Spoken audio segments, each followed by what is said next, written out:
Pinochet-era constitution next Sunday. Welcome to Democracy Now!, democracynow.org, The Quarantine Report. I'm Amy Goodman. There are now over 40 million confirmed cases of COVID-19 around the world. The U.S. has topped 8.1 million cases, remaining by far the most infected country, with around 20% of known cases globally, both infections and deaths. The U.S. death toll is nearing 220,000. On Friday, the U.S. reported around 70,000 new cases, the highest daily total since July. At least 12 states set single-day case records since Friday. Only 2 states, Vermont and Missouri, reported significant decreases in reported cases over the past week. In an interview with CBS's 60 Minutes, top White House coronavirus task force scientist Anthony Fauci shared his reaction when he saw the Rose Garden ceremony for Supreme Court nominee Amy Coney Barrett on TV last month. Were you surprised that President Trump got sick? Absolutely not. I was worried that he was going to get sick when I saw him in a completely precarious situation of crowded, no separation between people, and almost nobody wearing a mask. When I saw that on TV, I said, oh my goodness, nothing good can come out of that. That's got to be a problem. And then sure enough, it turned out to be a super spreader event. At around the same time as Dr. Fauci's interview aired on Sunday, Trump spoke at a campaign rally in Carson City, Nevada, where he mocked Joe Biden, warning there would be more lockdowns if Biden's elected. If I listened totally to the scientists, we would right now have a country that would be in a massive depression instead of we're like a rocket ship. In response, the Biden campaign said in a statement Donald Trump tanked the strong economy he inherited by continually discounting and attacking warnings from the scientific and medical experts working around the clock to save lives. Now new coronavirus cases are surging and layoffs are rising. Joe Biden campaigned in the key battleground state of North Carolina this weekend. His running mate, Senator Kamala Harris, is back on the campaign trail and will appear in Orlando and Jacksonville, Florida today.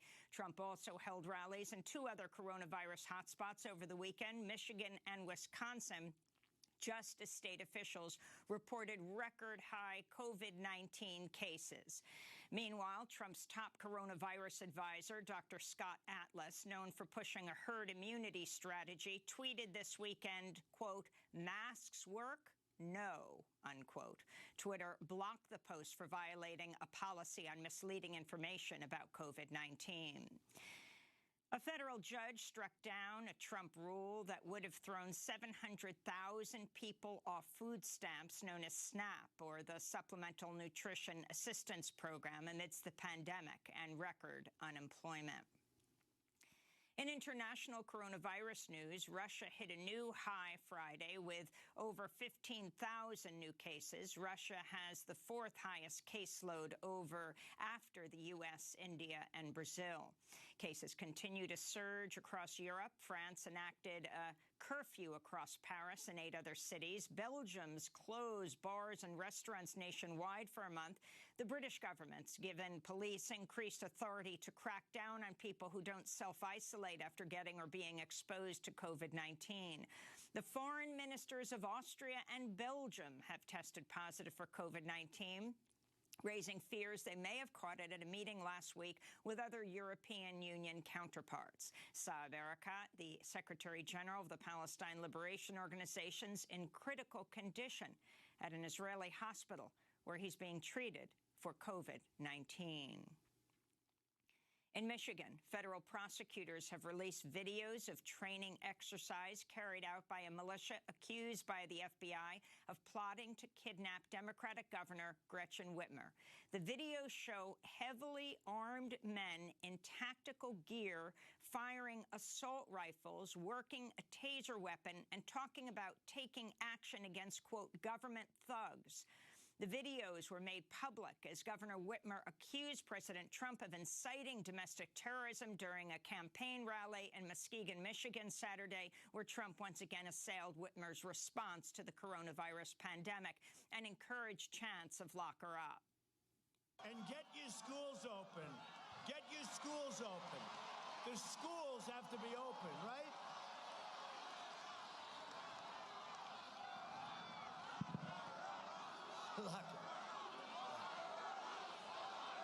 Lock them all up. It was Trump's latest attack on Michigan's governor, whom he previously called Gretchen Half-Whitmer and, quote, that woman from Michigan. Governor Whitmer fired back Sunday morning on NBC's Meet the Press. It's incredibly disturbing that the President of the United States, 10 days after a plot to kidnap, put me on trial, and execute me, 10 days after that was uncovered, the president is at it again and inspiring and incentivizing and inciting this kind of domestic terrorism. Last Thursday, police arrested 51-year-old Wisconsin resident Brian Higgins on charges he used night vision goggles and a dash cam to surveil Governor Whitmer's vacation home. He was the 14th person arrested in the alleged plot to kidnap Whitmer. In Utah, federal prosecutors have indicted 21 self-avowed white supremacists on drug and weapons charges. Their arrest came days after 24 alleged white supremacist prison gang members in Kentucky, Mississippi, and Texas were indicted on charges of racketeering, illegal firearms trafficking, and murder. Separately, the FBI arrested a known white supremacist Thursday and charged him with plotting to firebomb a synagogue in Pueblo, Colorado. The indictments come just weeks after FBI Director Christopher Wray warned Congress racially motivated violent extremism is the primary threat of domestic terrorism in the United States. The United Nations is calling on Armenia and Azerbaijan to respect a Russian-brokered ceasefire after both sides accused each other of violating the truce with indiscriminate attacks that killed civilians. UN Secretary General Antonio Guterres pointed to an attack Saturday on Azerbaijan's second-largest city, Ganja, which killed 13 people, including children. Armenia said Azeri forces fired missiles on civilians in Nagorno-Karabakh's capital city. Kyrgyzstan's parliament has installed a new interim president following protests over a disputed parliamentary election that toppled much of the government earlier this month. Until last week, Sadar Japarov was serving an 11-year prison term on kidnapping charges he says were trumped up. He'll now serve as president and prime minister of Kyrgyzstan at the same time, the first time the Central Asian nation has had one person in both roles. A new presidential election is tentatively scheduled for January. Russian opposition politician Alexei Navalny is calling out President Trump over his refusal to condemn Russian President Vladimir Putin for allegedly using banned chemical weapons on political opponents. Navalny became violently ill on an airplane in August, but survived the ordeal. German scientists have said he was poisoned with the nerve agent Novichok. He spoke with CBS's 60 Minutes from Berlin, where he's recovering. I think it's extremely important that everyone, of course, including and maybe in the first row, President of the United States, to be very against using chemical weapon in the 21st century. In Afghanistan, at least 12 civilians were killed, over 100 injured, after a car bomb exploded outside a police headquarters in the central Ghor province. Fighting between Taliban and Afghan government forces have displaced tens of thousands of Afghans in recent days, with the U.S. also launching airstrikes in Helmand province. This comes as intra-Afghan peace talks, which started over a month ago in Doha, appear to be stalling. In Thailand, tens of thousands again took to the streets for protests Saturday in defiance of a ban on large gatherings and a police crackdown on demonstrations. On Friday, riot police deployed water cannons laced with a chemical irritant as the youth-led crowds continue to call for democratic reforms and the resignation of the prime minister. Rights groups also condemned the arrest of protesters and a journalist on Friday. In Bolivia, former President Evo Morales' political party, MAS, is claiming victory in Sunday's presidential election. Exit polls show Luis Arce has won over half of the vote, giving him an outright win. If confirmed, it will put the Socialist Party back in power, putting an end to the far-right government, which ousted Evo Morales in November 2019 and is currently led by Janine Áñez. Protests have rocked Bolivia for months now, calling out the government's use of military and police repression and violence against indigenous communities. In Chile, tens of thousands of people took to the streets of Santiago Sunday to mark the first anniversary of mass protests against neoliberal policies and inequality in Chile. The police clashed with protesters and fired tear gas and water cannons. Chile is preparing to vote on a referendum that could replace the country's Pinochet-era constitution next Sunday. This is one of the protesters. There's a lot of injustice in Chile. We have to keep fighting. That is all. We haven't achieved anything yet. A year has passed and nothing has been achieved. That's why we have to keep fighting in the streets. Meanwhile, in Lebanon, hundreds of people marched in Beirut this weekend to mark the 1 year of anti-government protests.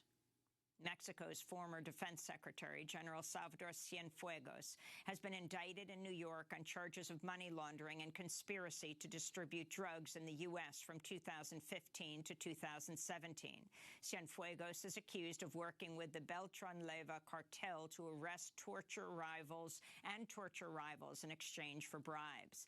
Cienfuegos has also long been accused of human rights abuses in Mexico, including refusing to allow investigators to interview soldiers who may have been involved in the 2014 disappearance and likely massacre of 43 students from a teacher's college in Ayotzinapa, Guerrero. General Cienfuegos also defended soldiers who were accused of massacring nearly 24 people in the town of Tlatlaya in the state of Mexico in 2014. Cienfuegos was arrested at Los Angeles International Airport. He served as Defense Secretary from 2012 to 2018 under Mexican President Enrique Peña Nieto. In Pakistan, tens of thousands of protesters rallied in Karachi on Sunday, seeking the ouster of Prime Minister Imran Khan, who they say was installed by the military after a rigged election 2 years ago. The demonstration was organized by a coalition of opposition groups who accused the Khan government of mishandling Pakistan's economy, as well as cracking down on dissent and the media. A United Nations-imposed arms embargo against Iran expired Sunday, clearing the way for countries like Russia and China to sell conventional weapons to Iran, including tanks, helicopters, and missiles. The embargo's expiration came over the objections of the Trump administration, which imposed harsh economic sanctions on Iran in 2018 after it unilaterally pulled out of the Iran nuclear deal. In New Zealand, Prime Minister Jacinda Ardern has won a second term, with her Labour Party expected to receive an outright majority in Parliament. Ardern has been widely lauded for her response to New Zealand's coronavirus outbreak. There's currently no community spread in New Zealand, and masks and social distancing are no longer required. Back in the United States, thousands took part in a number of women's marches across the country Saturday in a call to vote out President Trump and oppose the nomination and likely confirmation of conservative Judge Amy Coney Barrett to the Supreme Court. Here in New York, another rally under the banner State of Emergency took place in Manhattan as the families of Breonna Taylor and Jacob Blake joined activists and called on people to vote in the election. This is activist and organizer Tamika Mallory. There is no debate about what has to be done in these next couple of weeks. The last thing is that the election does not begin on November 3rd. It ends on November 3rd. You need to be getting ready to vote right now. In Colorado, the Cameron Peak Fire has become the largest wildfire in the state's history, burning over 200,000 acres. The Calwood Fire, which broke out Saturday, has forced over 3,000 people to evacuate Boulder County. The state of Colorado is experiencing drought conditions, with around 60% of Colorado in extreme drought conditions or worse. Meanwhile, Trump reversed course on Friday and approved relief funds for the devastating climate change-fueled wildfires in California, which is going through its worst fire season ever recorded. The federal funds had been refused just hours earlier. Over 4 million acres have burned so far in 2020, more than double California's previous record. And the Supreme Court Friday agreed to expedite the case over Trump's attempt to exclude undocumented residents from the census count. The justices will hear arguments on November 30th, 1 month before the Census Bureau submits the data, which will determine the allocation of congressional seats around the country. And those are some of the headlines. This is Democracy Now!, democracynow.org, the Quarantine Report. When we come back, as the presidential campaign and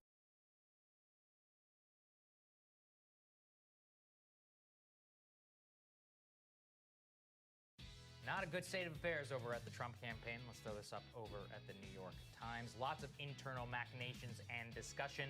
Lots of people inside Crystal basically telling the New York Times on background that they're freaking out. They think they're going to lose. Bill Stepien is saying that things are grim. In many cases, they're running ads in states despite the fact that they think that they shouldn't because they don't want to bruise the president's ego. Right. Some of them are looking for jobs on Capitol Hill. The blame game is starting. People are, rightfully, I think, pointing at Brad Parscale, being like, hey, how did you piss all this money away before the election?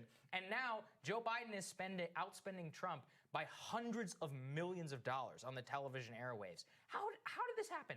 I remember doing segments here about a year ago. Yeah. This guy was broke. He had nothing.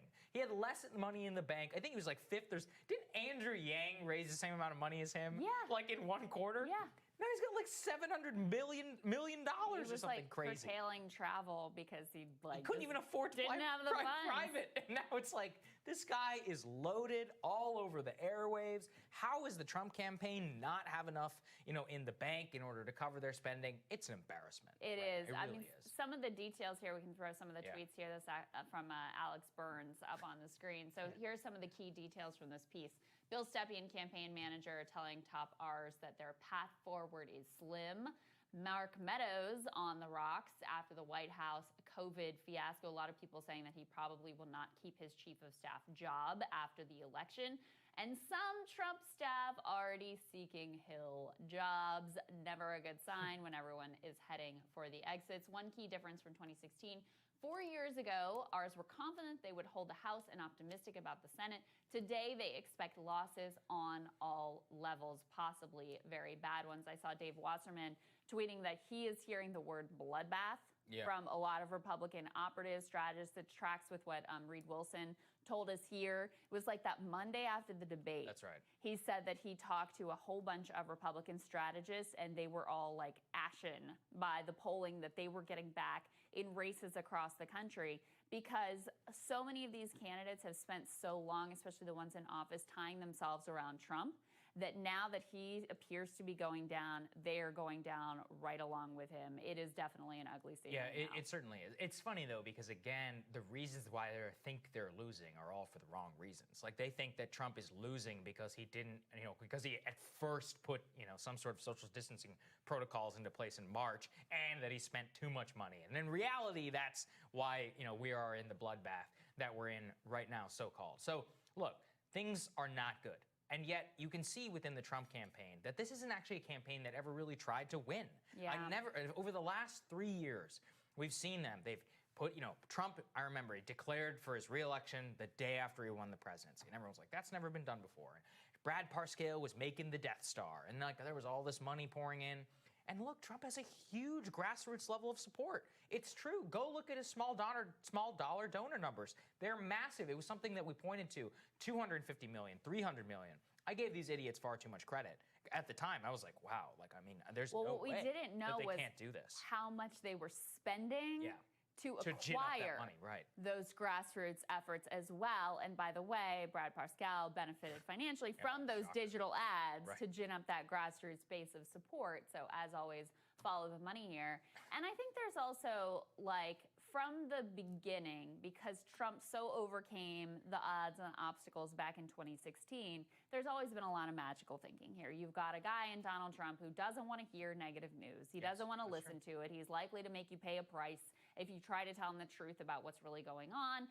There's no way you're going to get him to focus on the things that, the polling says you need to focus on anyway. And this time around, it was very basic, just like taking coronavirus seriously and getting people economic help that they need. It was a very obvious path with a massive advantage, frankly, as an incumbent president, where you can actually do these things and demonstrate to people that you are doing these things. So there's a lot of magical thinking. Oh, the polls are wrong. Oh, we're going to pull it off. Oh, it's just like 2016. Yes. They said we were down. And so now that you're at the end and you see, we're 15 days out. It's 2 weeks till election days. It's really, really super close. And it's closer even than that because you have so many millions of people voting.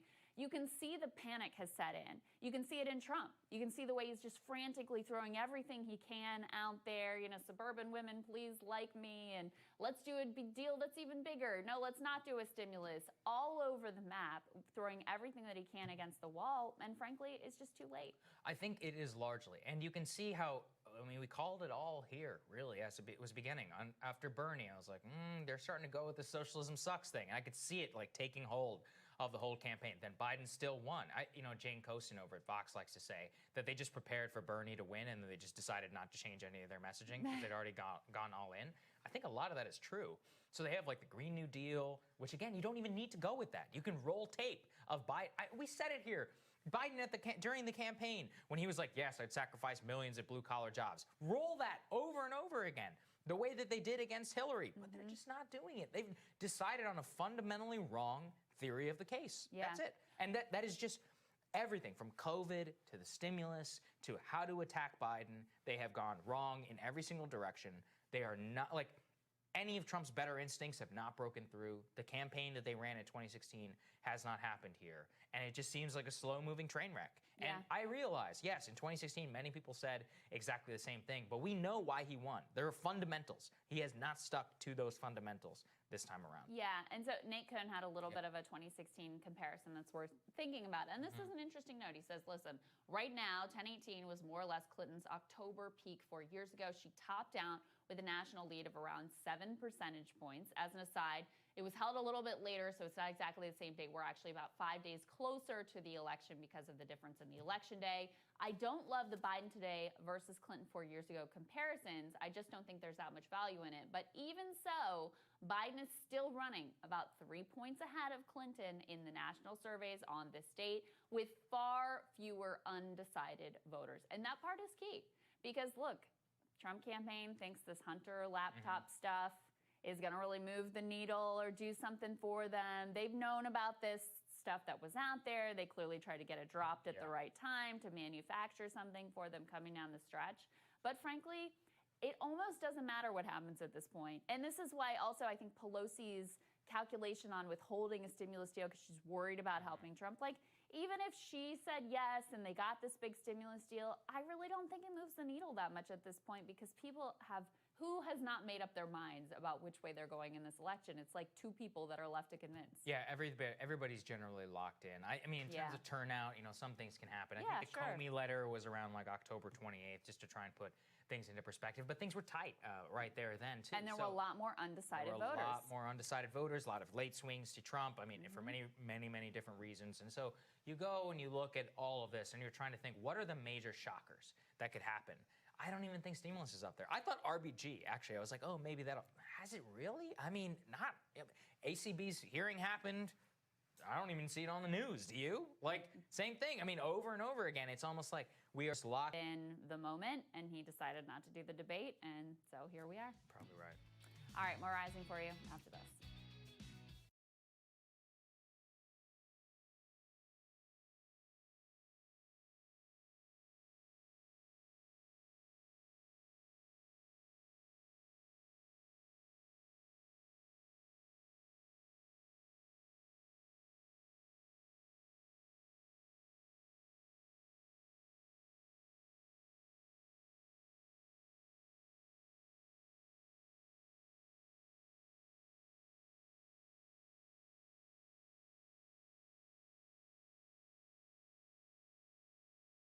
All right, Crystal, what's on your radar? Well, one of the most iconic protest signs of the Trump era was this one.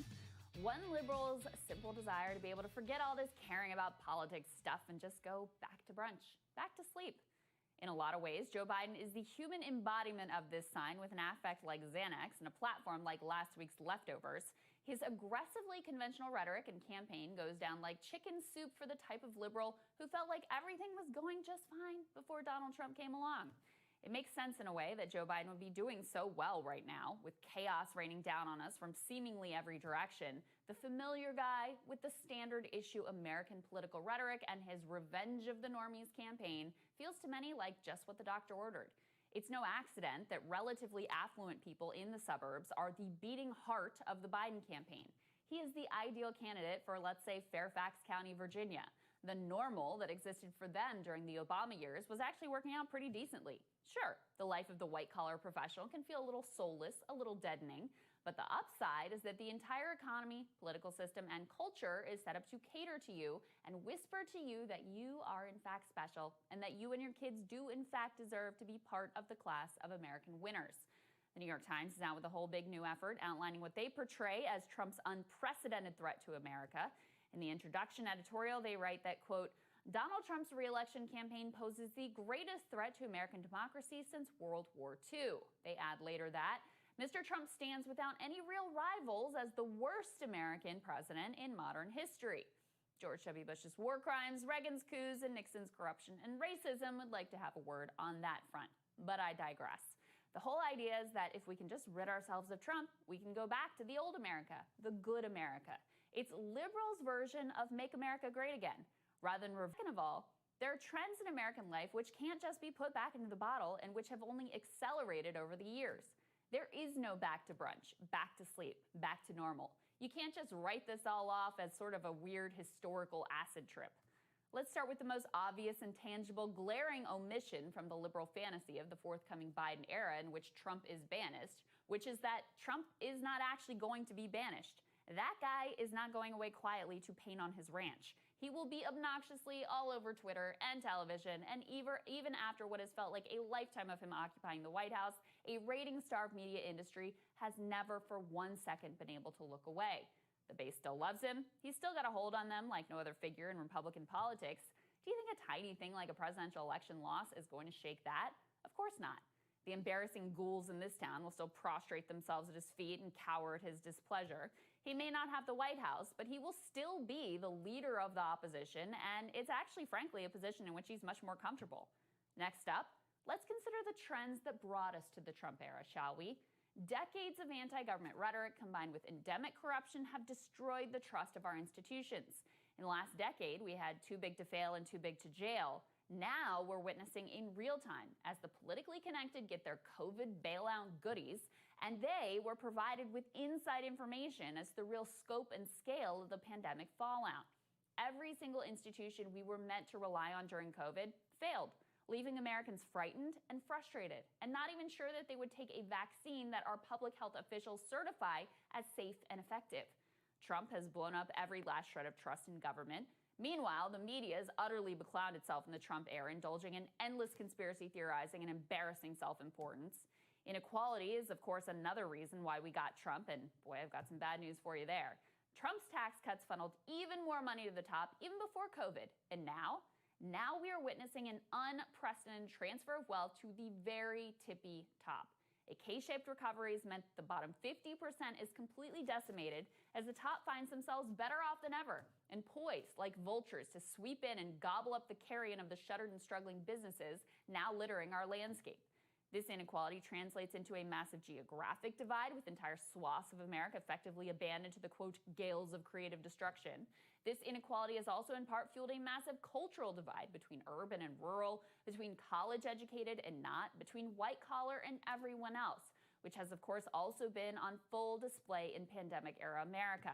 The masks, the lockdowns, the protests, those have all been battlefields in that ongoing war. The media spends all day, every day, convincing us our fellow citizens are, in fact, an existential threat. If you think that Trump as president is necessary to maintain that dynamic, then you are sadly mistaken. If anything, his own awfulness was a distraction from trying to convince us that our neighbor is really the biggest threat to our health and well-being. Generational divides will continue to fracture our politics, as generations that were forged by war Financial collapse and instability wholesale reject the politics of old, a politics which is about to try to reassert itself here in Washington, D.C. Do not mistake the animating desire to vote against Donald Trump as a vote for or endorsement of Joe Biden. It is neither. The Democratic Party is doing their level best to push these young Americans into the corner, to muzzle them, to render them permanently irrelevant. But obviously that is not a sustainable situation. To sum it up, the neoliberal order has fallen apart. And yet here we are, electing an unreconstructed neoliberal without having fixed a single one of the fissures that brought us here in the first place. How's that going to work out? It's hard to say exactly, but there will certainly be nothing normal about it, and I wouldn't count on a brunchy oblivion anytime soon. We could easily look back and long for the carefree days of 2020. And Sagar, this is one of the foremost reasons why Joe Biden became the nominee. Yes. And why he's, frankly, today cruising likely to being the next president of the United States, because of this deeply ingrained, like, back to brunch fantasy. And it is exactly that. It is a fantasy. There is no going back to that time. And even if you could, that time wasn't all that great for a whole lot of people. I thought it was very profound what you said about how make America great again for a lot of these people is just 2012.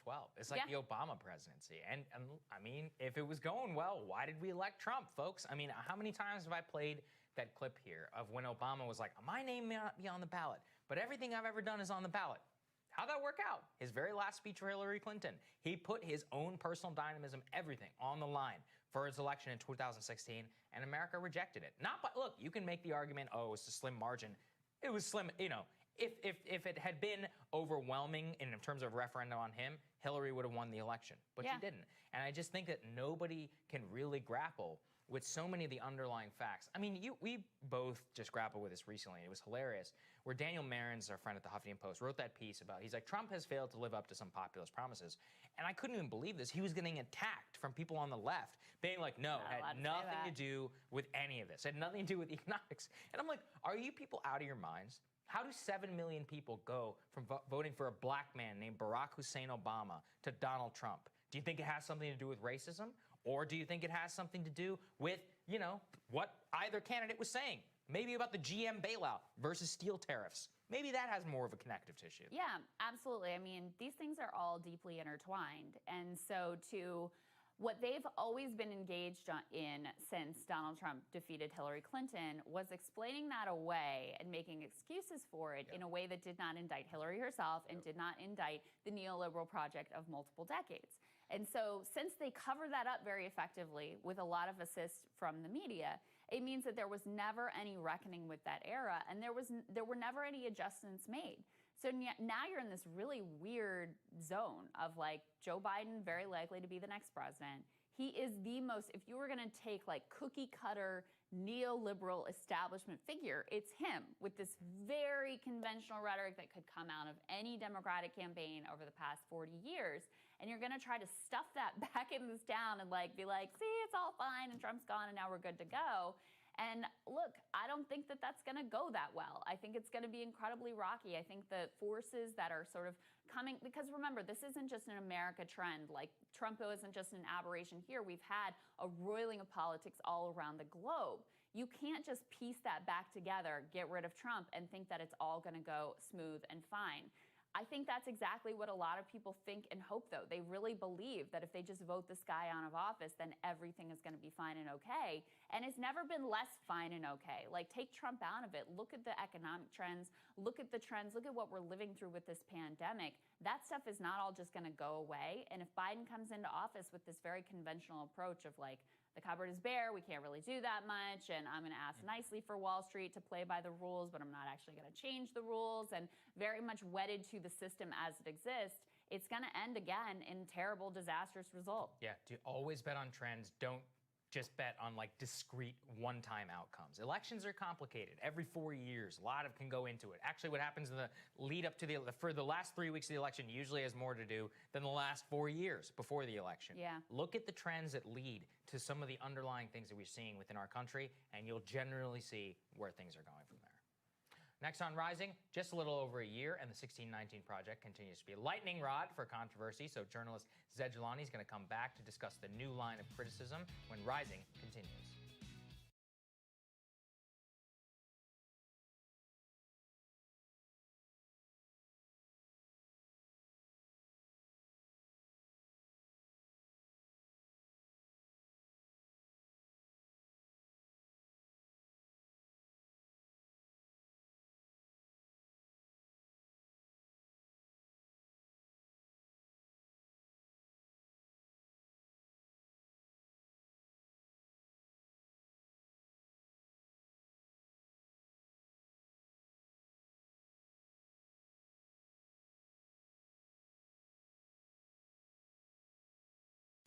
So with it looking more and more like Joe Biden will take the White House, progressives are trying to angle to push back on a potential corporate direction of that administration. So this is AOC and 12 other progressive House Democrats have all signed on to a letter calling on the Senate not to confirm any lobbyists or executives to future administration posts.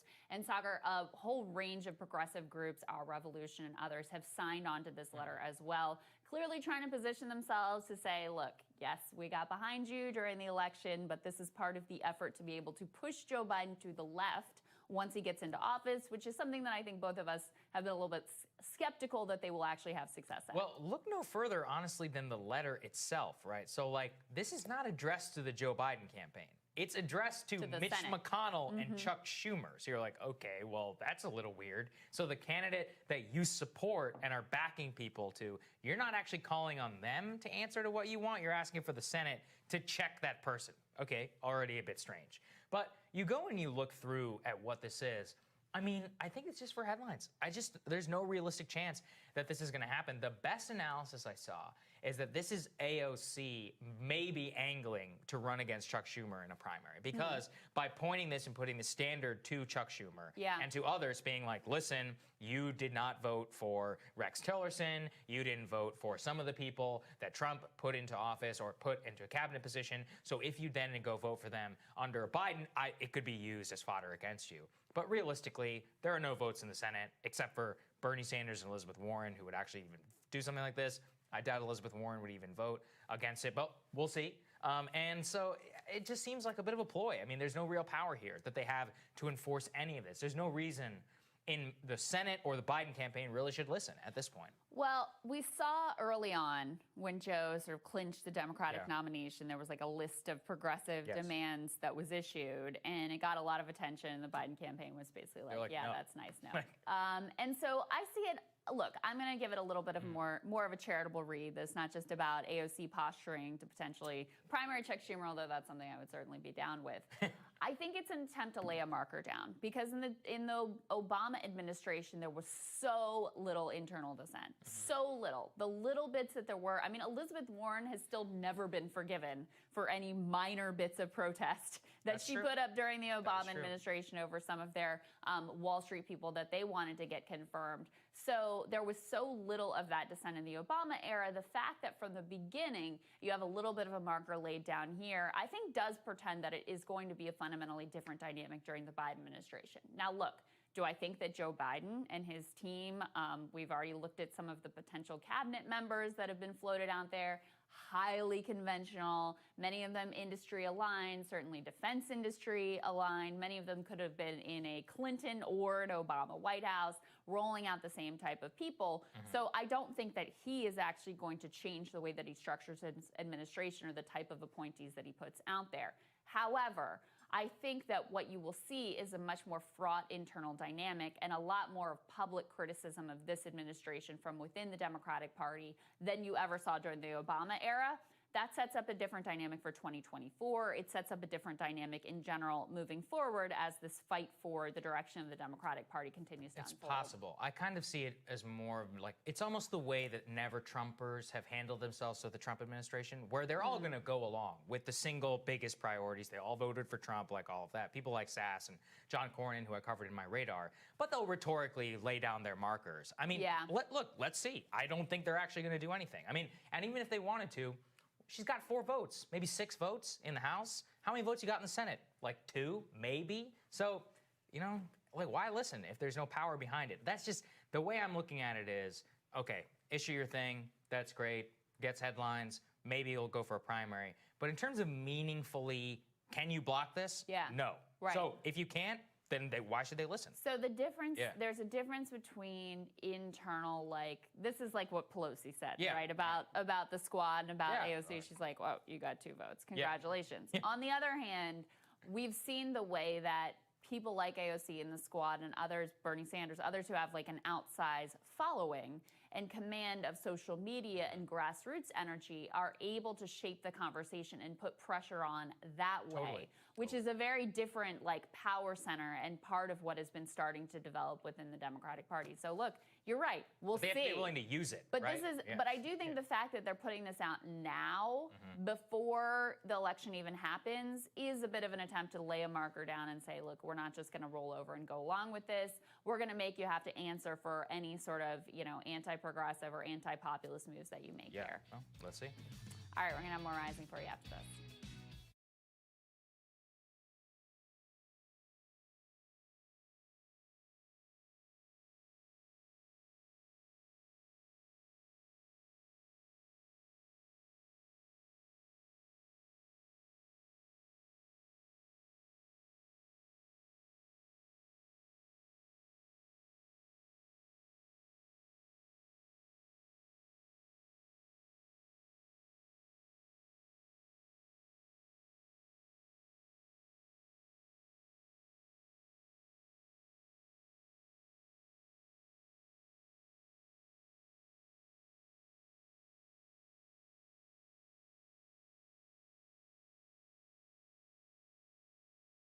Good morning, everybody. Happy Monday. We have an amazing show for everybody today. What do we have, Crystal? Indeed, we do. We've got a great friend of the show, Zed Jelani, on. There's some new developments with regards to the 1619 project. He's going to break those down. We also have Ken Klippenstein on, of course, national security reporter for The Nation. There are new details coming out about exactly how a law enforcement killing of an Antifa activist went down on the West Coast. He's going to break all that down for us. But we wanted to start with the state of stimulus negotiations. That's right. So the state is bad. Let's just leave it at that. 15 days to go until the election. It continues to be very not good. So let's throw up the first Washington Post thing that we've got there on the screen. Pelosi is setting a Tuesday deadline for reaching stimulus deal with the White House ahead of the election. We'll play that for you in just a second. But you can see when you pair it up with this next piece of news, not great. So Mitch McConnell has decided to schedule a vote on the $500 billion COVID-19 bill, which is set for Wednesday. So that's what we have currently. That, of course, falls within the 48-hour deadline, but it's not like there have been any realistic progress in terms of these stimulus negotiations. Secretary Mnuchin and Nancy Pelosi have spoken on a couple of different occasions, but by and large, Pelosi seems to just be moving this thing and setting deadlines and moving things into place where she just does not want to have a vote ahead of the election. And you could see this pretty clearly when she laid this out on ABC's This Week. Let's take a listen.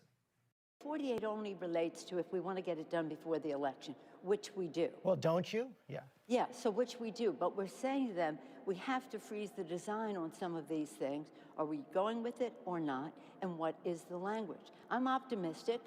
So, Crystal, I mean, you can see she's by and large just not interested in doing a deal. Setting a 48-hour deadline. I mean, there's no rule, by the way, that there has to be a 48-hour deadline. You know, Congress does work for the other 13 days ahead of the election. She's just like, no, that's it. You know, after this, it's over. Well, the whole time it has been an exercise in moving the goalposts, right? It's like, oh, these are the things we need, and then once you get those, and oh, no, actually, that's not good enough. It kind of came down to this idea that they need to embrace this very specific language of the House's contact tracing regime. And so now that the White House is basically like, okay, you can have that too. They're like, sure. Now she's quibbling over the very specific language involved in that contact tracing. Let's take a listen to that. With all due respect to some of the people in the president's administration, they're not legislators. So when they said we're accepting the language on testing, for example, they were just making a light touch. They said they changed shall to may, requirements to recommendations, a plan to a strategy, not a strategic plan. They took out 55% of the language that we had there for testing and tracing. And the tracing part is so important because communities of color have been disproportionately affected by this. So on this subject where we have agreement, we don't have agreement in the language yet, but I'm hopeful. And here's the big difference. Communities of color have more deaths than the white population. Let's just think of this. If you are a child, a Hispanic child has 8 times more chance of going to the hospital with COVID than a white child. A black child, 5 times more chance of going to the hospital than that. That's because we have not addressed the problem. The testing, the tracing, the treatment, the mask wearing, the separation, sanitation, and all that goes with it. And you know what? Communities of color have been disproportionately affected, not only with the disease, but also with job loss, which is exactly why you should be doing everything you can to get them some help in the last remaining days when such a thing is possible. I mean, look, already I think we're both very skeptical that even if Pelosi said yes to the deal that's on the table from Steve Mnuchin, who, by the way, is traveling in the Middle East right now, which doesn't bode well for being able to seal the deal on these negotiations, not that we were that hopeful anyway. But even if Pelosi said yes, I think we're both fairly skeptical that the Senate Republicans would even go along with it. Yeah. Because at this point, and we're going to cover this later on the show, some of them are even starting to distance themselves from Trump. He doesn't quite have the same hold and lock on them that maybe he once did as they look at the polling. They see the way that this thing is going off a cliff. They've always had this deep ideological opposition to spending money to help you. And they have no problem when it comes to helping, like, you know, beef up the defense budget or spend money on corporate tax cuts for their donors. That they have no issue with. This type of spending they always have a problem with. And the donor class doesn't want them to go along with it oftentimes as well. So even if Pelosi was to say yes now, it's very unlikely that the Senate Republicans would go along with it. But at this moment, right at this moment, she is the obstacle of barring any path forward. Well, that's the part I just don't really get on the politics of all of this, which is that make the Republicans vote it down. I mean, seriously. Yeah. Put on display Trump's general... Look, I mean, Trump has been saying, and we'll play for you in a second, where he's like, I want a bigger stimulus bill. Like, I think the Republicans will go along with it.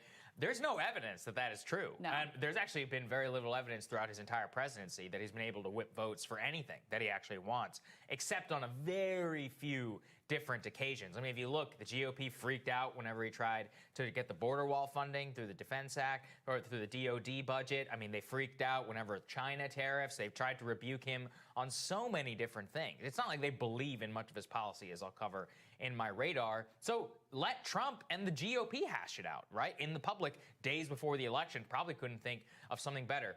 What it shows to me, she won't even take the risk. Because look at the way Trump is talking. This guy, he is desperate for something. Let's take a listen to that.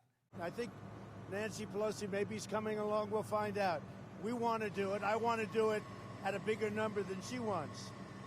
That doesn't mean all the Republicans agree with me, but I think they will in the end. If she would go along, I think they would too on stimulus. So let's see what happens. Yeah, see, I mean, he's absolutely desperate. He's like, I want something bigger than what she wants. I mean, that's not, you know, at least not true yet. Yeah, I mean, he's never put anything bigger than what he she might wants on the table. want something bigger in terms of the offer that hasn't yet happened. But look, in terms of the Senate floor, the GOP Senate, and there's zero evidence that any of these people are going to go along with it. She refuses to just kick it over to them. And I think because she doesn't even want the appearance that something might happen. She can't even deliver in the 5 to 10% chance that this might actually pass. That is too much of a win for Trump in her book. And look, that means that a lot of people are going to lose. I just think we can't lose sight of the fact that for the next 4 months, it is extraordinarily likely we will not have a stimulus package. I think that's, I mean, there's no words for what the human toll of that is going to be. Yeah. I just think it's insane. It is insane. And if you dig into the details, one of the indications we have that the Senate Republicans, even if Pelosi said yes to this, would not take up this deal, would ultimately go along with it, is the fact that McConnell is putting this other $500 billion deal on the floor this week. Guess what's included in it? You guys are going to get this. The corporate liability shield. So no checks for you, but in the Senate Republican plan, they will make sure that corporations are protected from any potential liability because, you know, they've got their priorities. That one obviously is not going anywhere either. This is very similar to something that they've already pushed, that the House Democrats have already shot down. So at this point, we're back to just basically a messaging war. Pelosi's trying to convince Americans that there are good reasons for her to stand in the way of this deal. Senate Republicans are trying to posture like they really are trying to do something when they're actually really not. The White House is trying to say, oh, we actually want to go even bigger than the House Democrats. So at this point, this all just boils down to political messaging and trying to cover their own butts rather than get you the help that you need. And as always, we want to focus on what the ramifications are. What is the fallout from this? We have new data from the Census Bureau that shows just how many Americans are worried, very or somewhat worried that they are likely to face eviction in the next 2 months. So 32% of people nationwide, a third of Americans worried about facing eviction. That number jumps. We can throw more of the detail up on the screen. That number jumps to almost 50% in states like Wyoming, North Carolina, Nevada. So some of the hardest hit states. I mean, you think about a state like Nevada, the service industry is everything there. Some of these giant casinos are either shut down completely or only operating on the weekends. I mean, that is like central, the beating heart of their economy. And so you have so many millions of Americans facing this landscape as we head into the winter. The eviction moratorium that was passed through the executive order that the Trump administration said that they were going forward with has already been watered down. We looked last week, we saw the jobless claims, new jobless claims ticking back up. Clearly, the recovery has stalled out, and Washington's not doing a darn thing about it. They absolutely aren't, and it doesn't look like anything more is going to happen. 15 days to go until the election. Pretty unbelievable. All right, we're going to tell you what's on our radar, so that's next.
This is Democracy Now!, democracynow.org, The Quarantine Report. I'm Amy Goodman. President Trump campaigned in Michigan, Wisconsin, and Nevada over the weekend as he scrambles to pick up more support in critical swing states in these last 2 closing weeks of the 2020 race. Speaking in Muskegon, Michigan, Saturday, President Trump demanded Michigan Governor Gretchen Whitmer reopen the state. The crowd soon started chanting, "Lock her up." Trump responded by saying, "Lock them all up." You got to get your governor to open up your state, okay?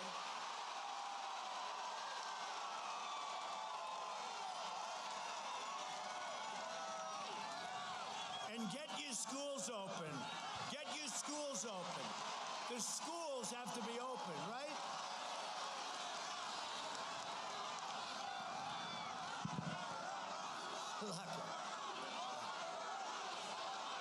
Lock them all up.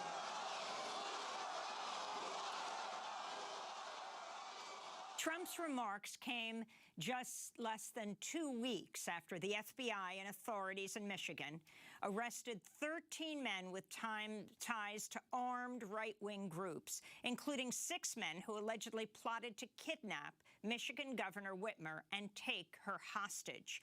A 7th man was arrested in connection with the kidnapping plot and charged on Thursday with suspicion of material support in an act of terrorism. Over the weekend, federal prosecutors released videos of training exercises carried out by the men accused of plotting to kidnap Whitmer. The videos show heavily armed men in tactical gear firing assault rifles and taser weapons. In one video, one of the arrested men talks about killing, quote, government thugs. If this whole thing, starts to happen, I'm telling you what, dude, I'm taking out as many of those motherfuckers as I can. Every single one, dude. Every single one. On Sunday, Michigan Governor Gretchen Whitmer appeared on Meet the Press and criticized President Trump. It's incredibly disturbing that the President of the United States, 10 days after a plot to kidnap, put me on trial, and execute me, 10 days after that was uncovered, the president is at it again and inspiring and incentivizing and inciting this kind of domestic terrorism. It is wrong. It's got to end. It is dangerous, not just for me and my family, but for public servants everywhere who are doing their jobs and trying to protect their fellow Americans. FBI Director Christopher Wray recently warned Congress that racially motivated violent extremism is the primary threat of domestic terrorism. President Trump's call to lock them all up is part of a pattern where he openly calls for the arrests of his political opponents and critics. I'm going to try to do a 5-hour stream on here, airing a bunch of old Halloween specials from shows that I used to watch as a kid and a teenager. And I'm actually currently running a survey where you guys can vote on what movie that we can watch during that time. Last time I checked, I think The Addams Family is running ahead in the survey. So if you ever want to vote on that, which I think you already did, go do that. In terms of dress up, I'm just gonna do Halloween low-key dress up. Like, I already bought my outfit, but it's like nothing spectacular out of this world, so you're still just gonna have to wait. But it's not like an actual costume or anything like that, so. Including Democratic presidential nominee, former President Obama, who's going on the road to campaign for Biden on Wednesday, and 2016 presidential candidate Hillary Clinton. As the presidential campaign enters its final 2 weeks, we're spending the hour looking at these recent developments in the past 4 years of the Trump's presidency, from his crackdown on immigration to his use of racialized fear-mongering and incitement to run the country. We're joined by investigative journalist Jeremy Scahill of The Intercept. His podcast, Intercepted, just released the 4th chapter. Yeah, it's going to be more around the evening time. Series titled American Mythology, The Presidency of Donald Trump. Jeremy Scahill is the author of several books, including Blackwater, The Rise of the World's Most Powerful Mercenary Army, and Dirty Wars, The World is a Battlefield, and also the name of his film. Jeremy, welcome back to Democracy Now! It's great to have you with us. We want to talk about a number of the issues you're covering in this really comprehensive documentary series you're doing, looking at the past 4 years. But let's start with what happened this weekend. Let's start with, once again, President Trump, this time not saying liberate Michigan, but joining in a chant as the people around him call lock her up, talking about Governor Whitmer, who is just the target of a plot to be kidnapped and perhaps lynched, brought to Wisconsin, where you grew up, to be tried. Respond to what's taking place right now. You know, Amy, I think that what's become very, very clear over these 4 years is that Donald Trump is not an aberration of U.S. history or some anomaly, but he is a very overt representation of many of the absolute most violent, destructive, racist, xenophobic trends in U.S. history. Now, we can talk about the way that he has empowered white nationalists, white supremacists, encouraged their violence. But I think that it's important to set that in a broader context of Trump being essentially a Trojan horse for the most extreme policies of the Republican Party. The Republican Party is one of the most dangerous political bodies on the face of the earth today. And so while it is important to focus on the activities of individual militias, the plot against Governor Whitmer, the use of vehicles to try to murder protesters, we can't do it at the expense of recognizing that these are sort of the unofficial shock troops of what is a long-term Republican agenda that has at its center white supremacy, anti-worker policies, anti-women policies, and certainly with Mike Pence in the White House, a right-wing Christian supremacist theocratic ideology that's manifesting itself right now in the court system. So what we're seeing is Trump using a tactic that was used against Black people in this country for centuries, where you have these unofficial forces that are doing the lynching, and then those in power are saying, "Oh well, we didn't do that.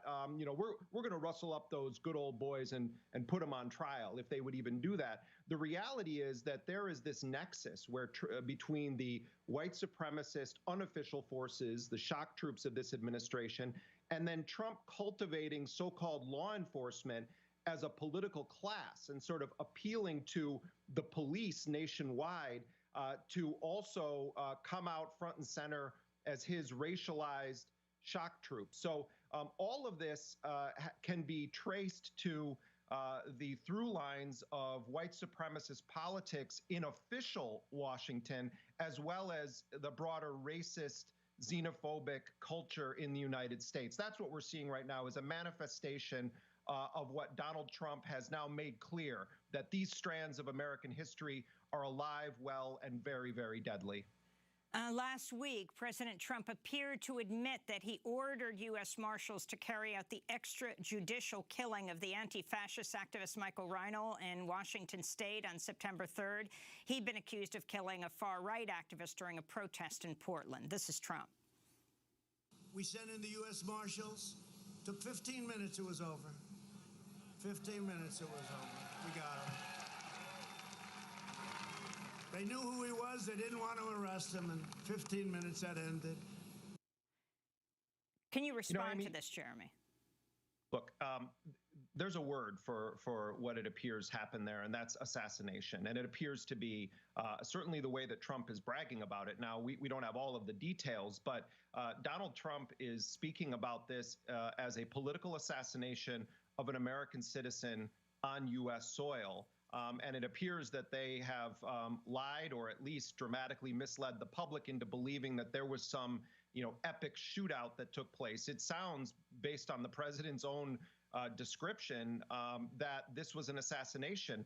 And I think as we all watch in horror at the kidnappings that have taken place of protesters, at the murder of unarmed Black people in this country, at the ramming with vehicles of police, that again, we are a nation that has long assassinated its own people when they become politically inconvenient, or when we consider them to be less than humans getting too uppity. I recall the murder, the assassination of Black Panther Party leader Fred Hampton in Chicago. We've had civil rights leaders and presidential candidates assassinated. We've had a president assassinated in this country. And I think that this tendency to sort of act as though Trump has crossed the Rubicon is ahistorical. Trump represents a dark part of American history that we have never fully reckoned with. And we have both parties in this country have continued to empower Donald Trump.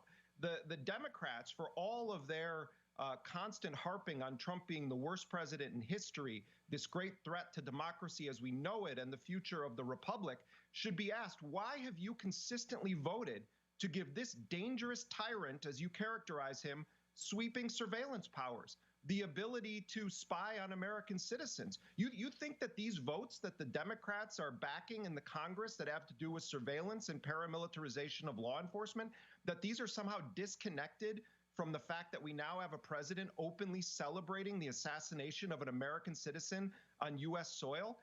The powers of the executive branch have been so radically broadened, beginning really in the Ford administration, but particularly after 9/11.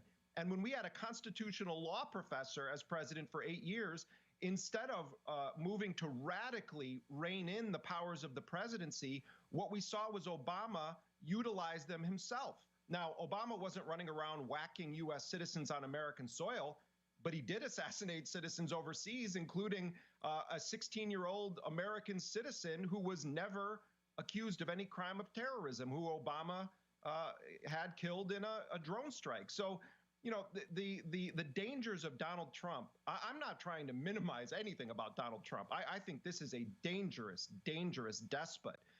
But if we refuse to recognize how we got Donald Trump and the historical context of what he's doing as president, and that it is rooted in American history, if we don't reckon with that, then voting Donald Trump out of office is just one step. We still have this rotten system that can be exploited by another Trump, or even by a Democrat who claims to be hoping and changing left and right. Jeremy, back on the issue of the white supremacists, the Michigan Attorney General also warned when people talked about them being kind of like Keystone Cops-esque, and we see the video of them practicing shooting, tasering, the terrifying idea that they would not stop at kidnapping her, but as they had promised in the past, lynching her. The Michigan Attorney General said this is just the domestic terrorist threat in this country, far more than international threats to the United States are white supremacist right-wing extremists. You know, I mean, and clearly the Trump administration, if they've even looked at that information, have taken that and said, okay, this is a good thing. Let's continue to encourage them. Donald Trump is doing what authoritarians throughout history have done when they're asked to condemn the violence of unofficial forces. They will grudgingly do that, while at the same time saying things like, you know, stand down and stand by. In other words, you know, wait and see. But I really want to emphasize that you cannot separate these white supremacist militias, alleged plots to kidnap Democratic governors in this country, from the fact that Trump has cultivated law enforcement as a political class, and he has openly and repeatedly encouraged them to act extrajudicially, to beat people harder, to not respect their rights. Trump threatened to send in the U.S. military at the height of the Black Lives Matter protests. Trump encouraged mayors and governors to beat them harder in the streets. We have a paramilitarized state of law enforcement in this country that also often acts as a white supremacist gang, particularly when facing down African Americans or brown people or people of color.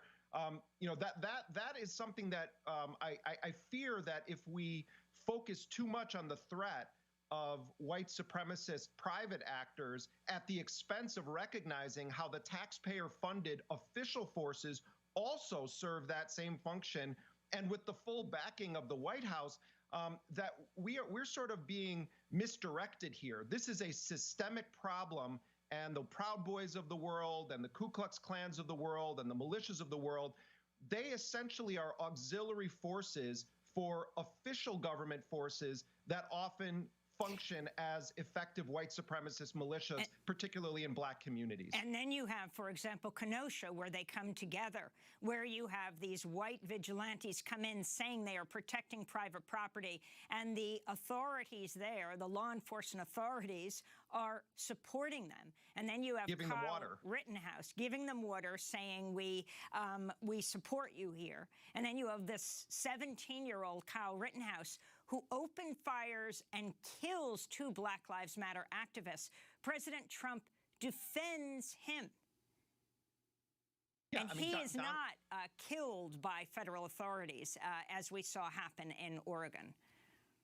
No, and in fact, at these Black Lives Matter protests, when these vile so-called counter-protesters show up, you know, we've seen people try fire bow and arrow, you know, arrows from crossbows at protesters. We've seen the use of vehicles as a lethal or semi-lethal weapon against protesters. More than 100 cases of individuals using their cars, and I believe at last count 8 of them were police officers that actually had used vehicles to ram into protesters. But Donald Trump on a domestic level is saying that someone like Kyle Rittenhouse is sort of, you know, he's misunderstood and he's essentially on the right side of history, and he does the same thing abroad. You know, Trump has pardoned outright war criminals who have committed massacres against civilians abroad.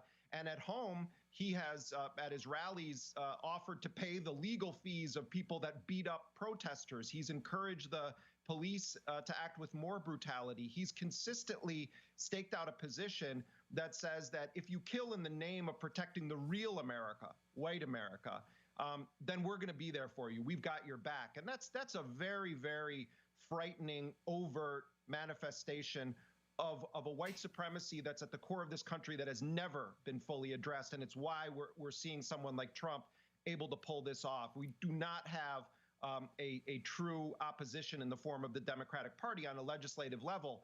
Quite the contrary, they've consistently supported some of Trump's most dangerous tools available to the executive branch.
Questions continue to swirl following the officer-involved shooting death of an alleged Antifa member suspected of murdering a Trump supporter. So according to the New York Times, 21 out of 22 eyewitnesses reported that they did not hear officers identify themselves or give commands to the suspect, Michael Reinoehl, before shooting him more than 30 times. Joining me to discuss his latest developments on the case is D.C. correspondent for The Nation, Ken Klippenstein. Great to have you, Ken. Good to see you.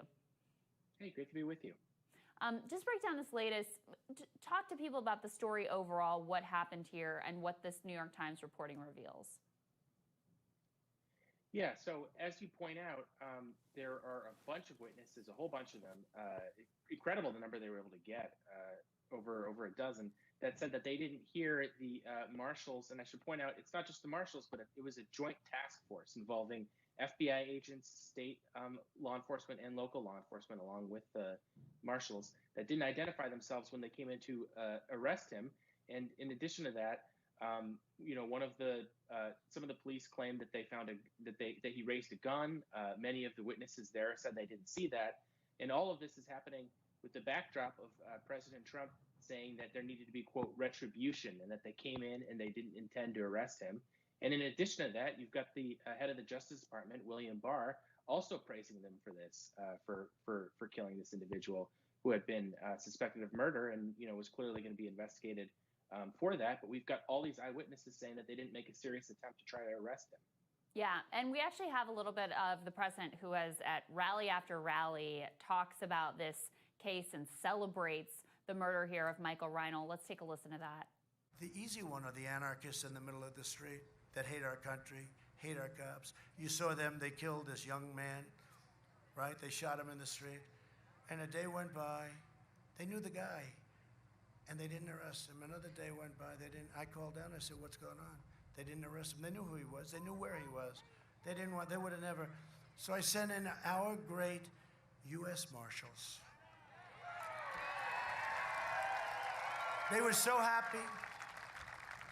The law enforcement, they love our country. They were so happy.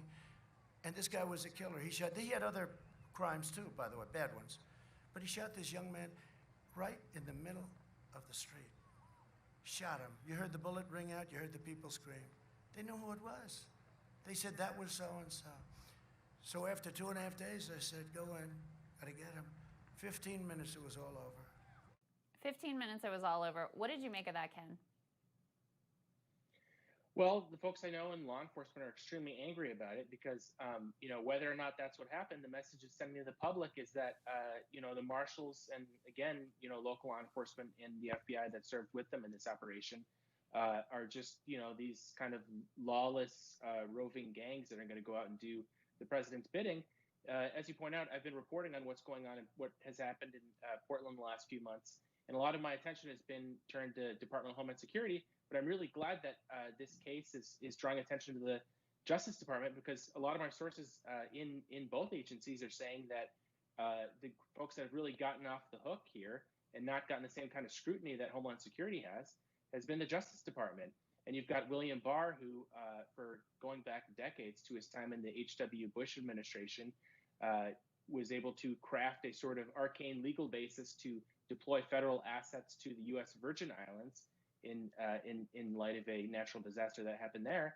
So he spent, years and years practicing, figuring out how to put at the president's disposal law enforcement and federal assets to send in response to things at his leisure. So really what we're seeing here is the culmination of, years of legal work by Barr, and then also in an election year, President Trump wanting to, deliver rhetoric that is going to make his base feel as though he's really going after Antifa. And one of the problems here is that kind of rhetoric can have the effect of being a sort of wink and nod to not everyone in law enforcement. I'm not saying that by any means, but some folks are going to hear that as permission to, kind of go all out. And from my understanding, from the folks that I know in law enforcement, there is a culture of sort of recklessness on the part of the U.S. Marshals, a sort of shoot first, ask questions later. I'm quoting from a senior intelligence officer described to me the Marshals culture as being sort of the gloves are off. They can be very aggressive. They exist to not just protect federal property and assets, but also fugitive task force to bring in people for whom arrest warrants have been issued.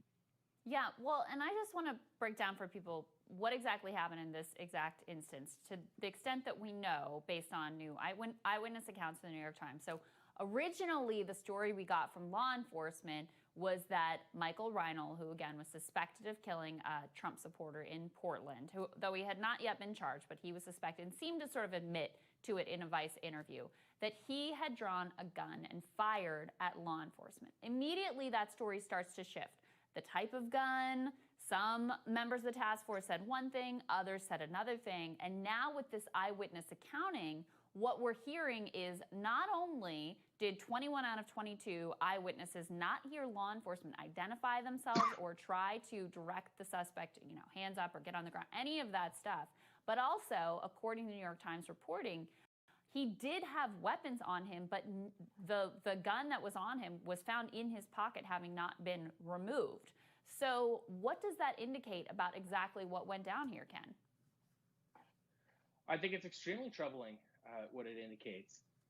If you've got all these people saying that they didn't announce themselves and that they didn't identify themselves, and I'm not saying that he shouldn't have been investigated and brought in. Obviously, he should be investigated for murder. The video that we have indicates that he seems to indicate that he shot someone and killed them, a Patriot Prayer member at one of these protests. But for them not to, announce themselves, this is a very elite group of individuals that are used to and trained in dealing with, high-risk individuals who can be assumed to be armed and dangerous. So I think it's unlikely that they wouldn't have been able to at least try to bring him in safely, and it doesn't look like they did. Yeah. Ken, thank you so much for breaking this all down. We appreciate it. Great to be with you. We'll have more Rising for you after this.